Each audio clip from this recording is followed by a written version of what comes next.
आइए अब थोड़ा ठीक से बैठ जाइए। और अब हम आपको 15वां अध्याय सुना दें। कल 14वां सुनाया, 13वां कोई बताएंगे? 14वां सुनाया कल। तो आइए आज 15वां सुनाई देते हैं। भगवान नारायण बोले, हे नारद जी, सुदेव ब्राह्मण ने खूब तप किया। भगवान ने उनको दर्शन दिए। देवताओं के देवता त्रिलोकी को अभय देने वाले प्रभु, सबके ईश्वर, आपको मैं नमस्कार करता हूँ। सुदेव ब्राह्मण ने प्रभु को ऐसा कहा, मैं आपकी शरण में आया हूँ। हे प्रभु, मैं दुखी हूँ, आपका भक्त हूँ। आप सबके बांधव हैं, मेरी आप क्यों उपेक्षा कर रहे हैं? वाल्मीकि जी बोले, हे राजन, ब्राह्मण शरीर से प्रभु की इस प्रकार जब स्तुति की, तब मेघ के समान बहुत गंभीर वाणी से भगवान बोले। क्या कहा प्रभु ने? श्री हरि ने कहा, हे बुद्धिमान तपस्वी पुत्र, तुमने भली भांति तप किया है, और जो तप करे उसे न मिले, ऐसा कैसे हो सकता? तप की व्याख्या मैंने कई बार बताई है। तप का मतलब है ता माने त्यागना, पा माने पा लेना। और यही तप है कि कुछ त्याग दो, कुछ पालो। संसार के भोगों को त्यागोगे तो भगवान की कृपा को पाओगे। जब तक पेट भरा होता है तब तक एक कौर भी आप अपने पेट में नहीं डकार सकते। कुछ खाने के लिए पेट खाली करना पड़ता है। बर्तन में यदि पहले से पानी भरा है तो उसमें आप दूध नहीं ले सकते। दूध प्राप्त करने के लिए पानी खाली करना पड़ेगा। ईश्वर की कृपा पाने के लिए संसार के भोगों की विस्मृति करनी पड़ेगी, नहीं तो भगवत कृपा के हम अधिकारी नहीं बनेंगे। दुनिया को छोड़ना, प्रभु को पाना, यही तप का व्याख्यान है। तो सुदेव ब्राह्मण ने खूब तप किया, शरीर सुखा दिया, भगवान प्रकट हो गए। वाल्मीकि ऋषि दृढ़धन्वा को कथा सुना रहे। हे राजन, ब्राह्मण शरीर से प्रभु की इस प्रकार जब उसने स्तुति करी, मेघ के समान गंभीर वाणी से भगवान बोले। क्या बोले? हे बुद्धिमान तपस्वी पुत्र, तुमने भली भांति तप किया है। तुम जो मुझसे चाहोगे वही तुम मुझसे पाओगे। बोलो तो सही, कहो तो सही, मैं तुम्हारे तप से अति प्रसन्न हूं। हे भगवान बोले, कथा हमारे और आपके लिए तपस्वी बनी है। आप स्त्री पुरुष कोई भी। तप का व्याख्यान मैंने आपके बीच में रखा है। भगवत प्राप्ति के लिए अब जीना शुरू कर दीजिए। बच्चों को भी बच्चे हो गए, बड़े हो गए, सब घर गृहस्थी की जिम्मेवारियां पूरी हो गई हैं। बचा कुछा जीवन है, मुट्ठी भर जिंदगी है। कब श्वास निकल जाएगी, पंछी निकल जाएगा, काया पड़ी रह जाएगी, कुछ नहीं होगा। तो अब जो अवशेष जो जीवन है वो अच्छे कामों में, भगवत कार्यों में, तीर्थ यात्रा में। ये देश में हम जैसे लोग बहुत हैं। आवाज बढ़वा दो, मैसेज मारा यूट्यूब पे।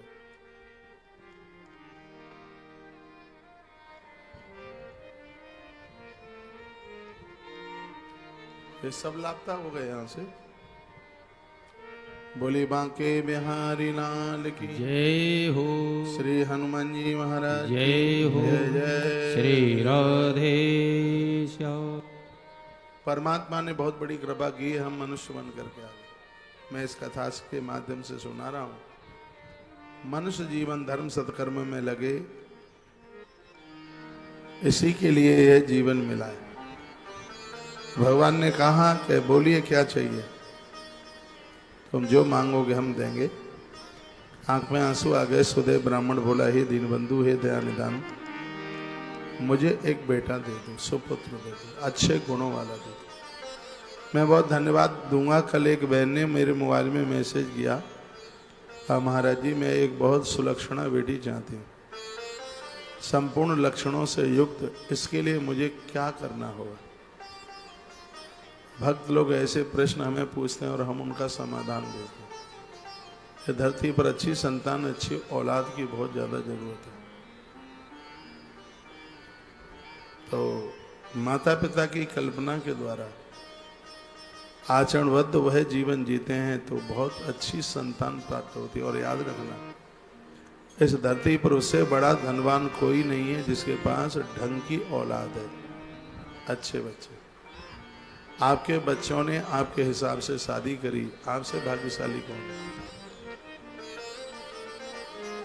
आपके बच्चे हर समय आपका ध्यान रखते हैं, देवी देवताओं से जुड़े हैं, गुरुजनों से जुड़े हैं, मठ मंदिर जाते हैं, बड़ों का आदर करते हैं, यही तुम्हारी संपत्ति है। तो दूसरी संपत्ति है वो तो डकैती करके, चोरी करके कोई ले जाएगा, लेकिन इसको कोई नहीं चुरा सकता। मेरी बहनें भी बैठी हैं जिनकी हाल ही हाल शादी हुई है, बच्चों का जन्म हुआ होगा या होने वाला होगा। मैं कहूँगा कि दिन में 1 आध घंटे अपने बच्चों के लिए निकालिए, अपनी संतान के लिए निकालिए। हमें आज भी ध्यान है, हमारी माँ पढ़ी तो नहीं थी, लेकिन वो अच्छी अच्छी बातें सुनाती थी।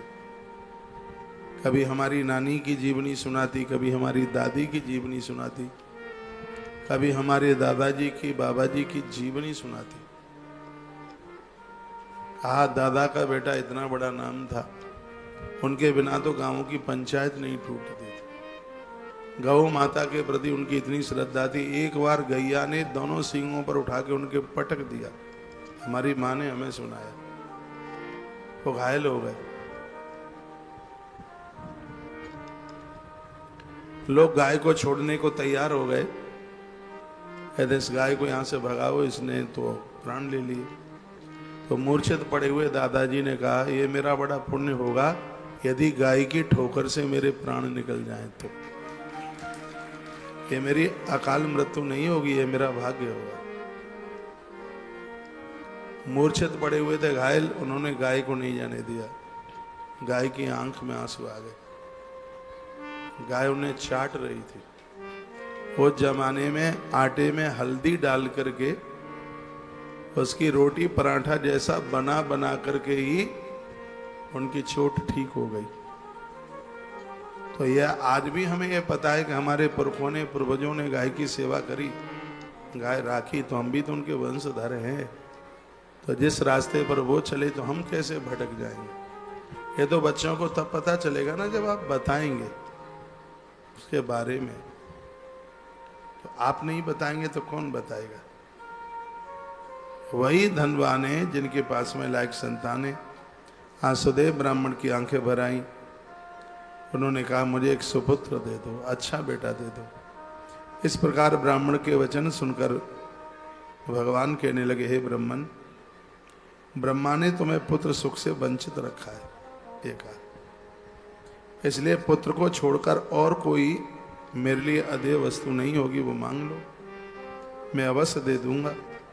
बिजली गिरने के समान श्री हरि के वचन सुनकर कटे जड़ वाले पेड़ की तरह ब्राह्मण गिर पड़ा। सुदेव, उसकी पत्नी अपने पति की पुत्र प्राप्ति की इच्छा को पूरी होती न देख तथा धरती पर पड़े हुए पति को देख करके बड़ी जोर से विलाप करने लगी, बहुत रोने लगी। बहुत बड़ी कठिनाई के द्वारा धैर्य धारण करके अपने गिरे हुए पति से वो क्या बोली, वो पत्नी। वो जमाना था जब पूरी नारी पूरा जीवन अपने पति के लिए समर्पित कर देती।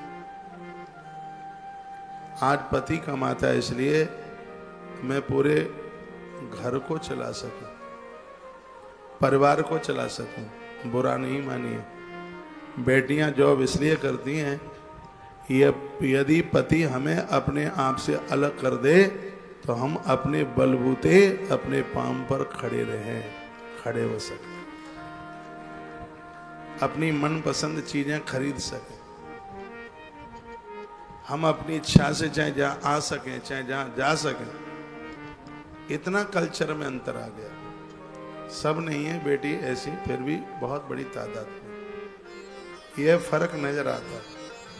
आदमी नौकरी करता है तो कभी ये सोचता ही नहीं है कि मैं बस अकेला उड़ाऊंगा, खाऊंगा, इसलिए नहीं करता नौकरी। वह पूरे परिवार को लेकर के चलता, एक एक का ध्यान रखेगा, माँ बाप जी का ध्यान रखेगा, आपका ध्यान रखेगा, बच्चों का ध्यान रखेगा।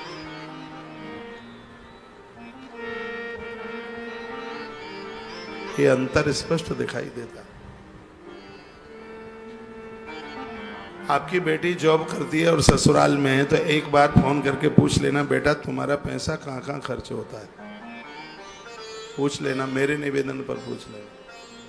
फिर अपने जमाता को भी पूछ लेना, दामाद को। हो सकता है सैलरी बेटी की ज्यादा हो, उससे एक खर्चों का तुम्हें पता चल जाएगा कि कहाँ कहाँ खर्चा होता है। वो तो पेंट में 3 साल निकाल देता है। बेटी को पूछ लेना साल में कितनी साड़ी खरीदी है, लीपा पोती का सामान कितना खरीदा है, और चीजों का सामान। आजकल तो बेटियां मम्मी पापा के लिए मोबाइल भेजती हैं, मम्मी छोड़ अब ये पुराना हो गया मैं भेज देती हूँ। सास को कभी नहीं पूछती कि मोबाइल पुराना हो गया मैं भेज दूं क्या। और आप बड़े प्रसन्न होते हैं। ये संस्कारों की बड़ी कमी आ रही है। हो सकता है मेरी ये बात ठीक नहीं लग रही होगी सबको, लेकिन याद रखना, धरती की हर माँ माँ भी है तो हर माँ सास भी है तो हर माँ माँ भी है।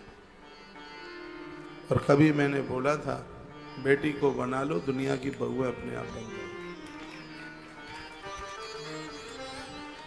बेटियों को खूब ढंग से आराम से जीने दो।